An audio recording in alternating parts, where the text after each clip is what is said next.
السلام عليكم يا شباب الخوة الزينة، تحية طيبة.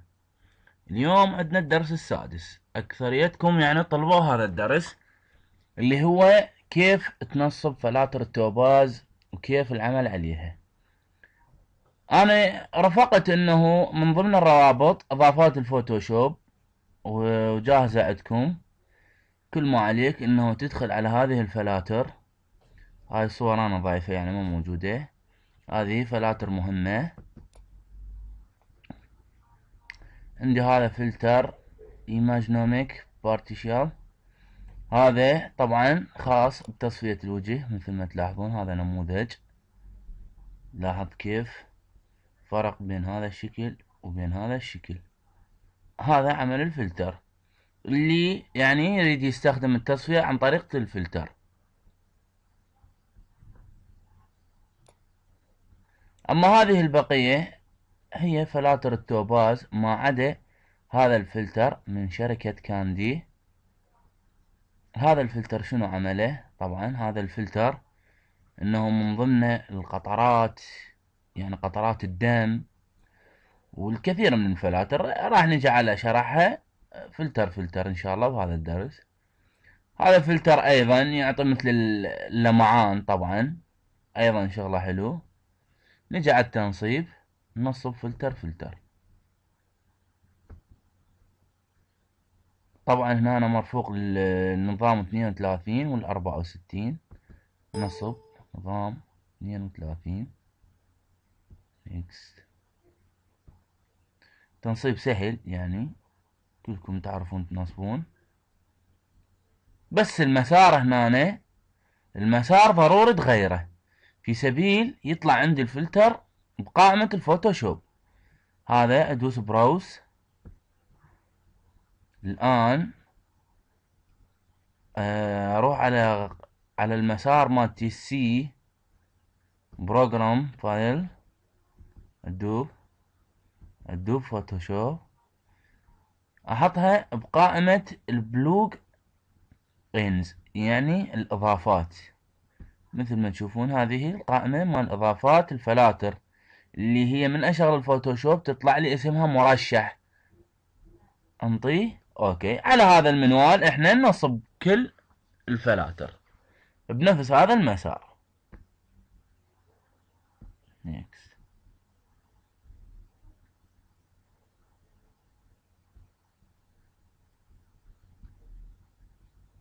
وهذا السريال الخاص بالفلتر مثل ما تشوفون. اخليه هنا في سبيل من انصب واكمل. اروح بس اخلي السريالات الكل فلتر.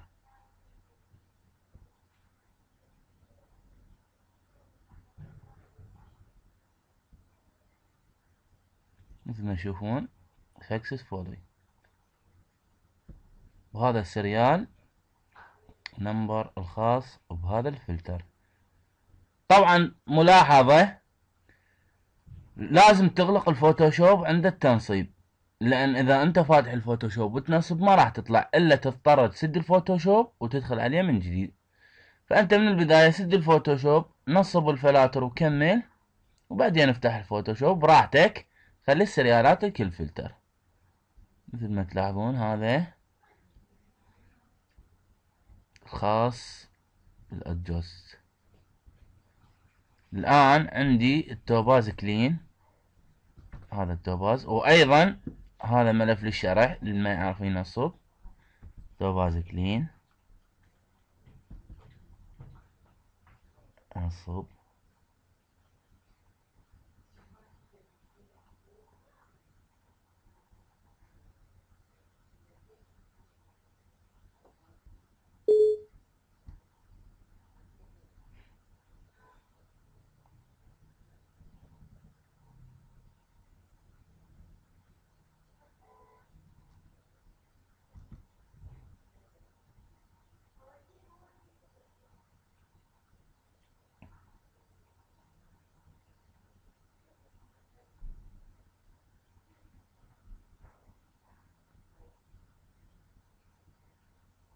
ايضا عندي هذا فلتر التوباز كلين مثل ما نلاحظ. تمام. الفلتر next accept next. قلنا شنو؟ الاحظ المسار. شوفوا اكرر المسار مالتي بالسي، يعني اخليه بقائمة الفلاتر بالخاصة بالفوتوشوب. بروجرام فايلز دوب فوتوشوب مثل ما تشوفون. عندي هذا البلوج جميع الفلاتر بهذه الطريقة ننصبها. next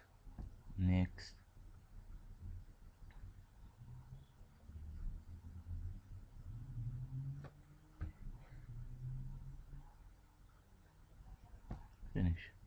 ايضا هذا طبعا يحتاج الى سريال نمبر توباز، فهذا عندي الكيجن، انه انت يا اما تستخرجه على سطح المكتب او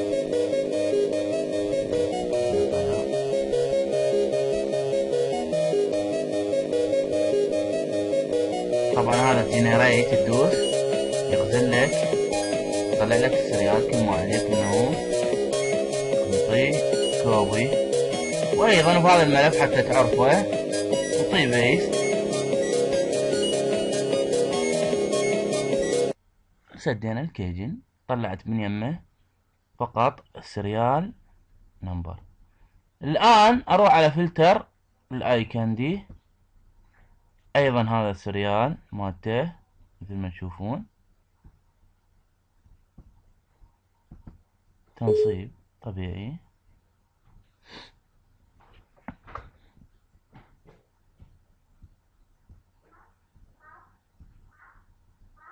هذا السريال الخاص به مثل ما تلاحظون هو طلب من عندي بداية التنصيب، فأسوي له كوبي وانطيه هنا بيست كذلك. ايضا اروح على بروجرام فايل ادوب فوتوشوب لوج ان، كلهن بهذا المسار كل الفلاتر هاي. اذا حبيت يعني تدخل على الصفحة مال الفلتر طي صح شيله حتى ما يدخل على النت. هذا انتهيت من يمه وانتهيت من السريال، يعني اقدر اغلقه. تمام. وهذا ايضا نجي على فلتر التوباز، نجي على فلتر التوباز. هذا فلتر التوباز طبعا هو اسمه توباز فيفاسيتي، لان هن التوباز انواع. ايضا هذا الفلتر انصب الفلتر. تمام اجري نيكست. المسار قلنا شوف شلون اأكد المسار، اهم شي المسار. بروجرام فايل ادوبي، هذا عندي البلوج اند اوكي نيكست. ثاني الى ان يكمل التنصيب. ايضا اشوف السريال نمبر مالته. طبعا تقرأ هنا حتى تعرف انه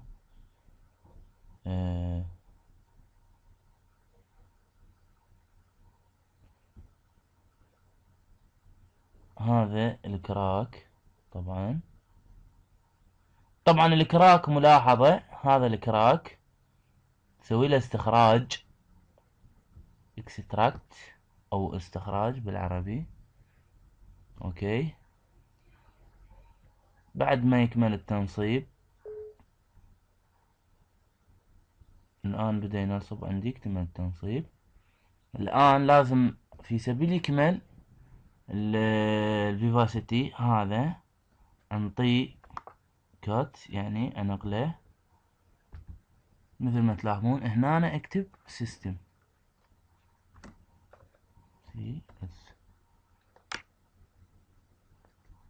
سيستم مثل ما تلاحظون طلع عندي سيستم 32. ادخل عليه انطيه بيست. شفتوا ذاك الكراك انقله لازم المن السيستم 32. move and replace contain. ذا فكراك من غير سيريال نمبر. اكتمل عندي فلتر الفيفاسيتي. الآن فلتر توباز ادجست. طبعا هذا ادجست وهذا ايضا ادجست، بس هذا يعني تقريبا مشابه لهم، يعني نفس العمل، بس هذا باصدار احدث، فما حاجة انا راح انصبه. هذا نفس تنصيب باقي الفلاتر، يعني اللي يحب ينصب. هذا التوباز اللابس فوتو، طبعا هذا تلاعب بالالوان، يعني اضافة الوان انت، او يعني ننصب احنا ونشوف البرنامج.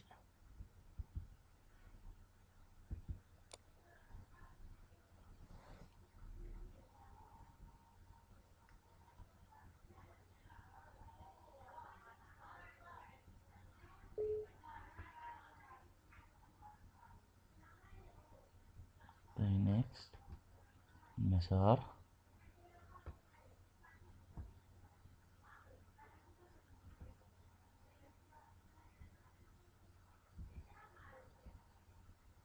دوي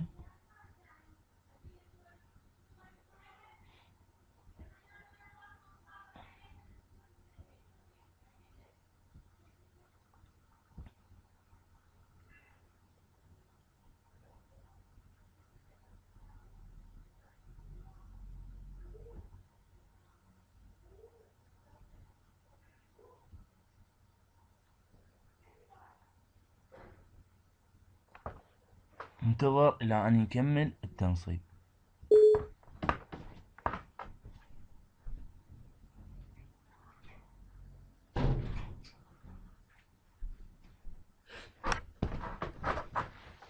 الان عندي كمل التنصيب. هذا اذا تريد تفتح الفلتر، ما اريده ما حاجة. الان عندي الكلاريتي كلش حلو. طبعا هذا ايهام المصورين الفوتوغراف.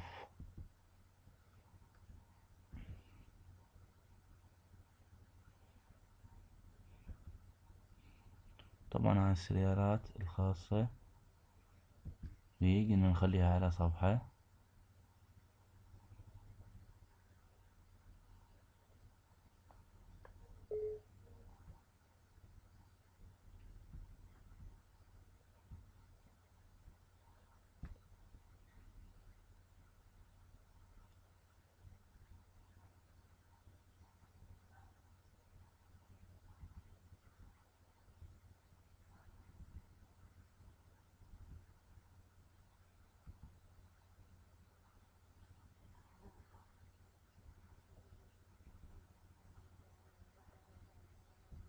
اوكي.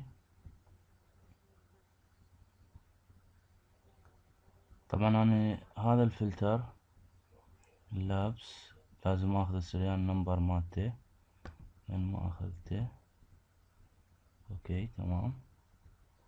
الان كملت التنصيب. كل ما عليك انه ملاحظة، طبعا بعض الفلاتر انه انت تنطي المسار السي انه بروجرام فايلز، وبعدين تنطيه للبلو جيمز يعني بالفوتوشوب، وبالتالي من تدخل على الفوتوشوب ما راح تلقى الفلتر. هذا يصير مرات بالتنصيب ينتقل، يعني حتى اذا انت منطي المسار الصحيح ما راح تلقاه يعني بنفس المسار اللي انطيته. فانت اذا تحب تتاكد انه الفلاتر كلها بنفس المسار، تروح على المسار اللي نصبت بيه بروجرام فايل ادوبي فوتوشوب. عندي هذا البلوج اند، مثل ما تلاحظون هسه عندي هذا الايكون دي ما رايح بنفس المسار، كل ما هذا انقله للمسار نفسيته. الان راح يطلع عندي هذا الفلتر من ضمن الفلاتر. بقى عندي فلتر اخر، هذا الفلتر طبعا يا اما تريده تنصيب، انا ما مخليه تنصيب رافقه، بس فلتر يعني. بعض الفلاتر مثل ما تشوفون هذا من اريد انصبه انه يطلع لي صيغة غير معروفة، يعني هذا فلتر جاهز ومفعل ومكرك وكامل. كل ما عليك انه تنطيه كوبي ايضا، وتروح على بروجرام فايل ادوبي فوتوشوب لوج اندز تعطيه بيس، يعني نفس المسار كنت تنصب بيه تنقل بيه الفلتر.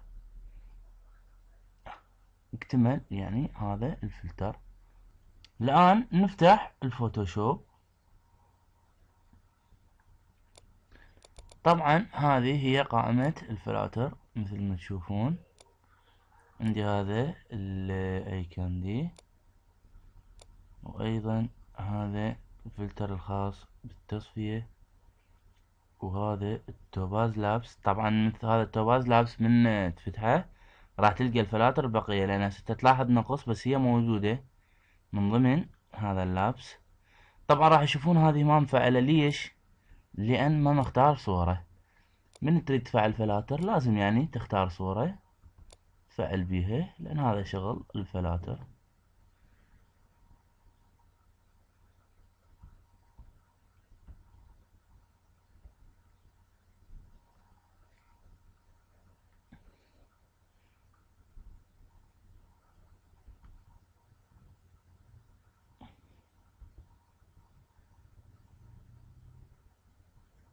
خلينا نشوف. مثل ما تشوفون تفعلت هذه الفلاتر. مثل ما تشوفون هذا اللابس، هاي بقية فلاتر توباز مثل ما شرحتكم. هذا بالنسبة التوباز الفيفاسيتي. نفتح قبل الصورة، اجي افعلهن. عندي الادجوست، عندي الكلاريتي لان اعرف السيريال نمبر الخاص بي.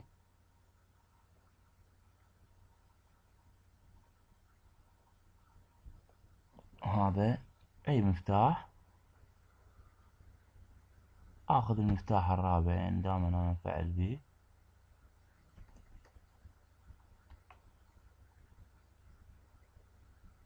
هذا مثل ما تشوفون تروح على مينو انتر الاسم، اي اسم انت تكون مخير.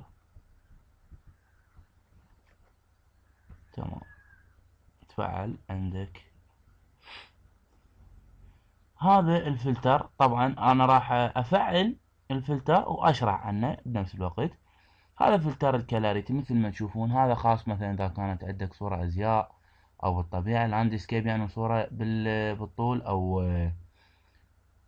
عفوا لاندسكيب يعني صورة مثل هذه. فانت كل ما هنالك تضغط عليه راح يتفعل هذا الفلتر، تطلع لك بيه عدة خيارات. هذه كلها بها خيارات، انت تكون مخير يعني اي وحدة تختارها، اي لون يعجبك، اي اضافة. مثل ما تلاحظ جاي يعرض لك كيف راح تتغير الصورة.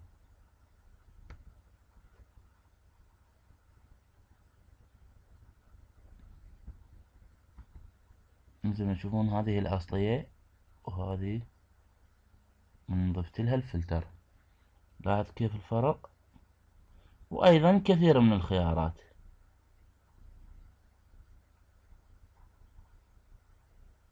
هذا بالنسبة للكلاريتي.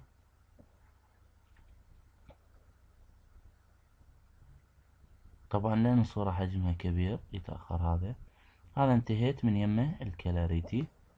لاحظ الفرق، هيك الصورة كانت. لاحظ كيف يعني انه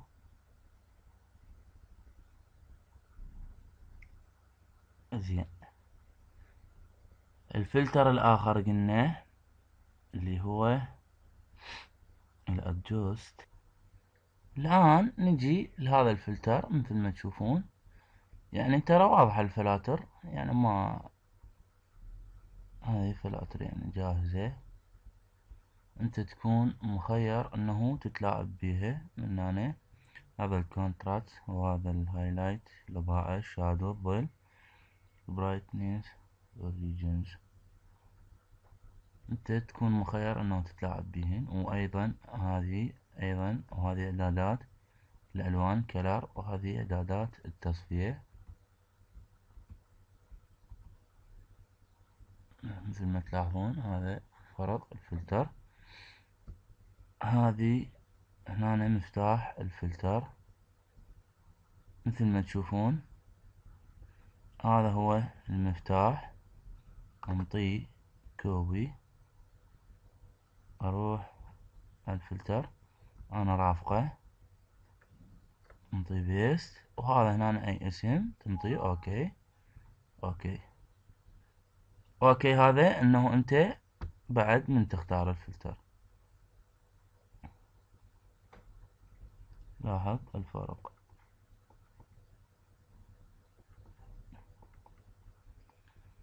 الآن عندي فلتر الكلين.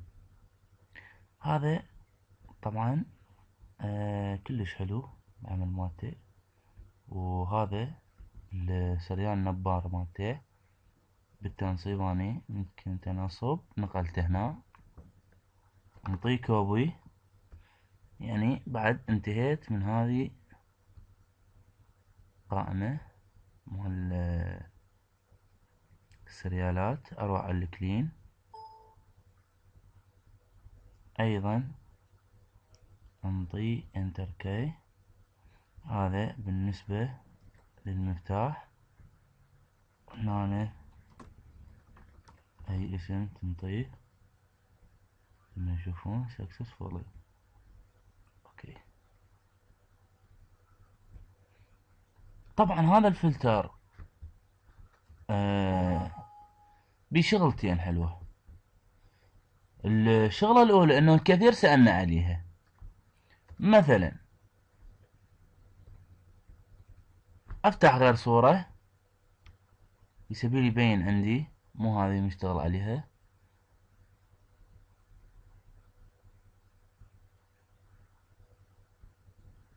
هلا أفتح من هذه الصور،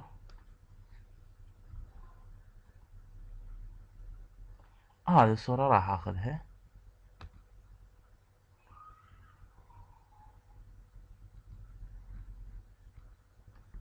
زوم. عمل هذا الفلتر اخوان الكلين، سووا نسخة انت، تسوي نسخة يا اما كنترول مع حرف الجي، هذه نسخة. تروح على الفلتر الان الكلين، هذا يا اما يسوي لك رسم كرتوني، يا اما يسوي لك رسم كرتوني. يعني البعض الاخر انه يحب يسوي صورته كاريكاتير. عندك هذا نموذج طبعا كيف تصبح الصورة، تنقر نقرتين عن الفلتر. طبعا حجم هذه الصورة كبير، حجم هذه الصورة كبير، لذلك بعض الاشخاص او بعض المصممين اللي يعني يحترفوا الفوتوشوب بس توقف يعني عنده بعض الشغلات. مثلا هذا الفلتر الكلين او غير فلتر توباز او كذا، من يدخل على الفلتر ما ينطي ذاك التأثير. الفلتر انه هو يشتغل ويكمل وينطي التأثير، ومن ينطي اوكي للتأثير انه يلاحظ الصورة ما راح يتغير بها شيء، كأنما ما عمل الفلتر ما اشتغل. شنو الحل لهاي المشكلة؟ الحل انه هذه الصورة اللي انت اشتغلت عليها حجمها كبير، الفلتر ما يبين تأثيره بالدقة العالية او الحجم الكبير. لذلك انت كل ما عليك انه تصغر حجم الصورة. فاحنا انا او شرحت لكم كيف تصغر حجم الصورة. اروح على صورة، حجم الصورة مثل ما تشوفون دقتها 300 جدا عالي. كاميرا فوتوغراف دقتها هذه 300، فاغلب الدقة اللي تنشر بالفيسبوك هي 72، وانت تكون مخير 72 يعني فما فوق، بس لا توصلها ل 150 او اكثر.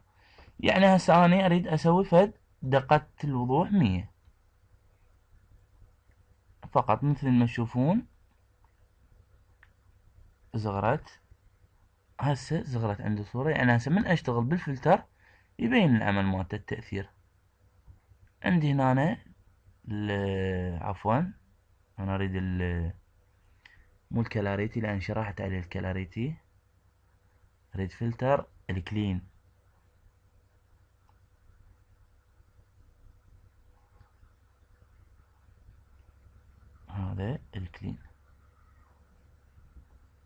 مثل ما تشوفون هسه من انقر راح يبين. كل ما تكون مسوي نسخة انت للصورة احسن. هنا ايضا تتلاعب بالاعدادات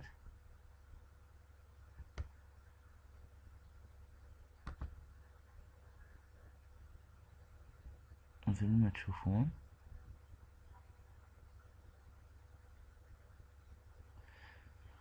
هذا بالنسبة. البعض الآخر يحب إنه يسوي لحيته مثل ما نقول مشخطة، يسمونها مشخطة. كيف يسويها هيك؟ أو الشعر كذلك بلمعة قوية. طبعا يا أما تختار هذا الفلتر ثاني واحد، ثاني اختيار، يا أما الاختيار الأخير. طبعا أنا أفضل الاختيار الأخير. تنطيه أوكي. لاحظوا كيف يعني تغير شكل اللحية مثل ما تشوفون. راح يصير عندي شوية بعض اللمسات. أنا ليش قلت لك سوي نسخة منين؟ من الصورة الأصلية، في سبيل إنه الجزء اللي ما تريده مثلا مسحه بالمساحة. مثلا هذا ما أريده يتغير مثل ما تشوفون مسحته.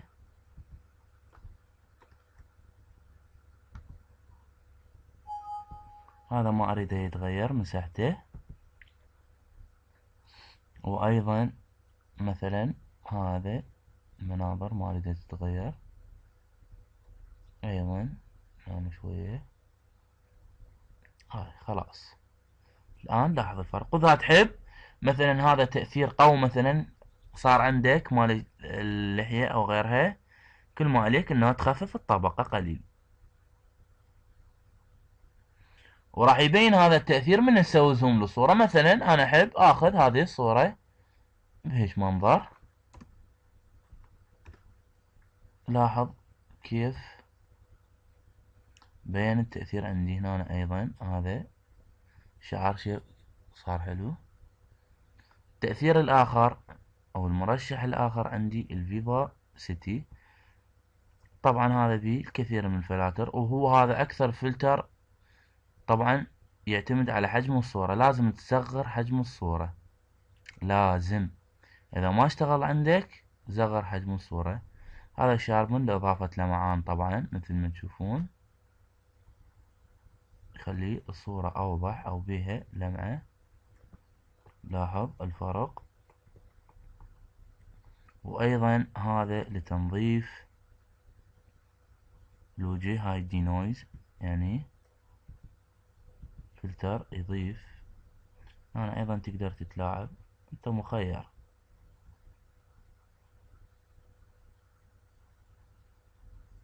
وعندي أيضا هذا فلتر اللابس، قلنا هذا لتغيير ألوان الصورة.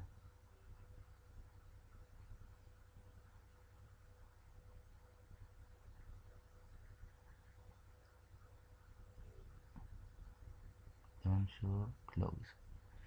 هذه هي.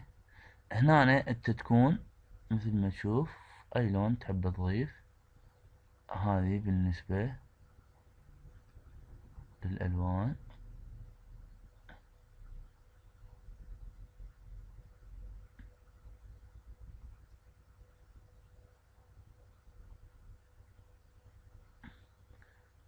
انت هنا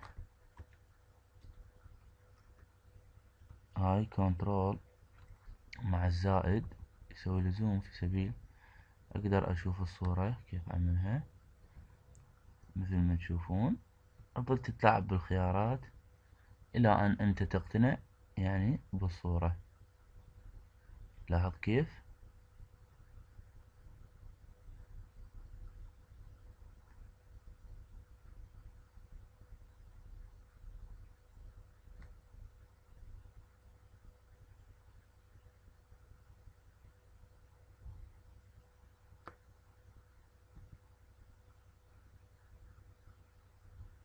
تمام. اني هسه اقتنعت. مثلا هذه الصورة نطي اوكي مثل ما تشوفون. هذا الاوكي. هنا أنا طلب مني من المفتاح مال الفلتر أنا خازنه.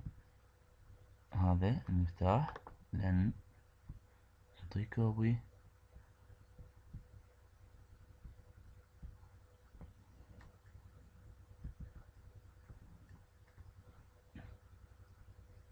هنا مفتاح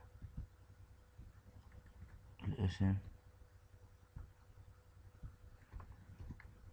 نعطيه اوكي. تمام،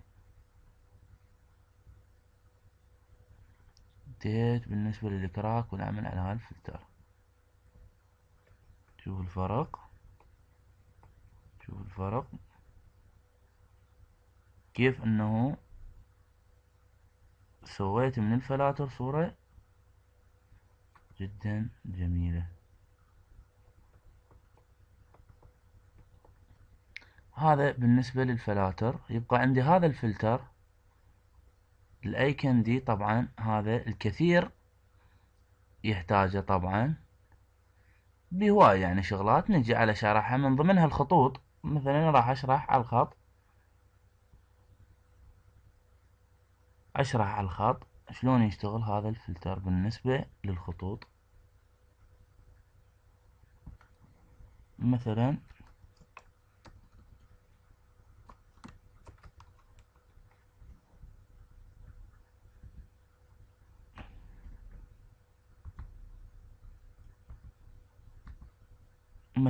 هذه، طبعا هذا الفلاتر اذا تريد تطبقها على الخطوط، ملاحظة لازم تغير الخط الى طبقة.